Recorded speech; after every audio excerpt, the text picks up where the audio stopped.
The 29th overall pick from 2020, Malachi Flynn, very quietly developed into the Raptors' backup point guard behind Fred VanVleet this past season. With the NBA preseason exactly 8 weeks away, the product of San Diego State has been putting in work over the summer. Mal dropped 73 points in a crossover Pro-Am League game in Seattle and 52 points in a Drew League game down in LA. Then there's the 23-year-old Gary Trent Jr., who tied DeMar DeRozan's franchise record this past season for consecutive 30-plus point games and only scored in single digits in 11 out of his 70 2022 outings. Lost in the shuffle is an underrated young center in Precious Achiuwa, who seems on track for another step towards stardom. With Scottie Barnes rounding out the mix of potentially dominant young talent in the six, and also 3 players entering their prime in Fred VanVleet, Pascal Siakam, and OG Anunoby, the NBA champions from 2019 are ready to remind everyone who they are. Speaking of champions, President Masai Ujiri snatched Otto Porter Jr. away from the Golden State Warriors, one of many reasons why you can't forget about the Raptors. Here's an in-depth breakdown of the team's chances at winning its second ring in 4 years.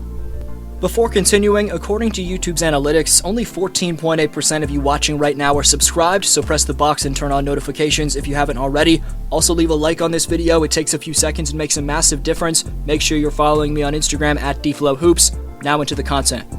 Everyone north of the border, whether a basketball fan or not, remembers exactly where they were when the streets of Toronto were flooded with fans after the Raptors secured their NBA Finals win over the Golden State Warriors. What Kawhi Leonard did for the Raptors needs to be broken down in a separate video, but there's still a number of players on this current Raptor team who were massive contributors to the team going all the way in their miracle run just over 3 years ago. In 2018-19, when the Raptors finished with a record of 58 wins and 24 losses, OG Anunoby played 67 games for the team during the regular season.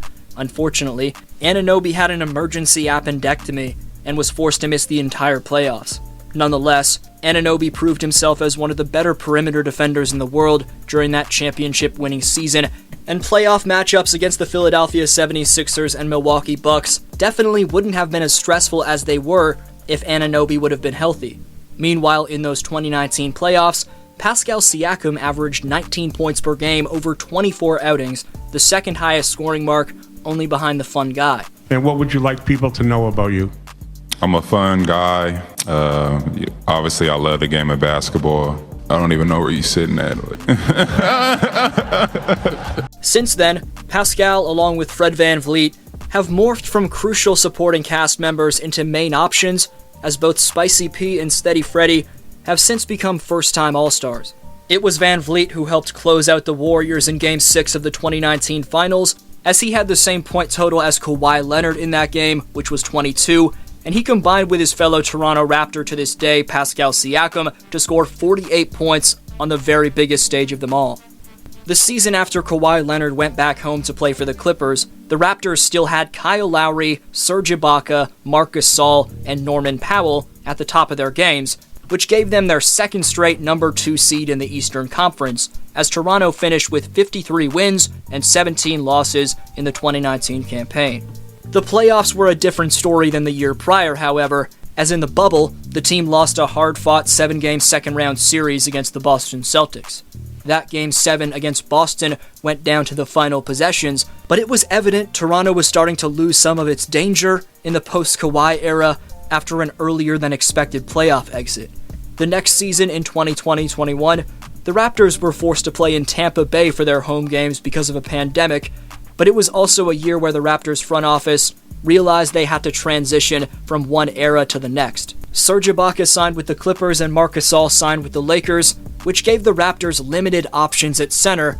Kyle Lowry's impending free agency loomed over the team for the entire campaign, while Norman Powell was shipped off at the trade deadline, where the Raps started a clear effort to fade for Cade Cunningham. It turned out Toronto's reward for being awful came in the form of soon-to-be Rookie of the Year Scottie Barnes, who became the city's biggest celebrity in his first season, turning around the team's fortunes with his defensive impact from the perimeter through to the paint, and showing flashes of Giannis Antetokounmpo with a jump shot and superior point-forward playmaking.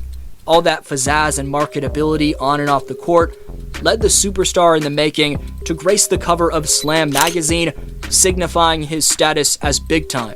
But today's video isn't specifically to shine light on Barnes, who gets and will continue to get a lot of attention from this channel, but it's to give respect to the team's under-talked-about up-and-coming studs. Former Miami Heat draft pick in the 7-foot stretch center Precious Achiuwa is going to take off this season and stun the NBA universe.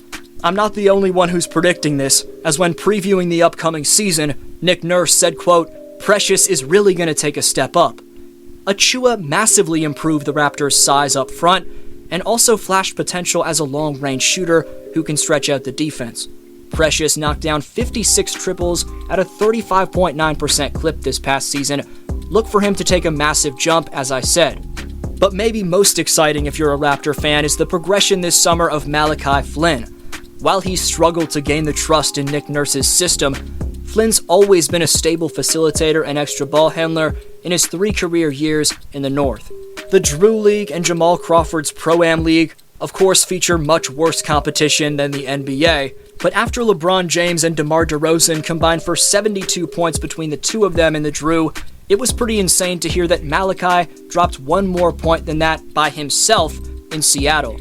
The California kid's poise transitioning from the dribble to his 3-point shot seems more polished than ever, and despite his matchup pressing up, he's knocking down deep-range bombs seemingly with ease. It's clear that Mal's added a ton of range and generally put in a ton of reps, but the ultimate test will be the 82-game regular season grind when facing legitimate comp.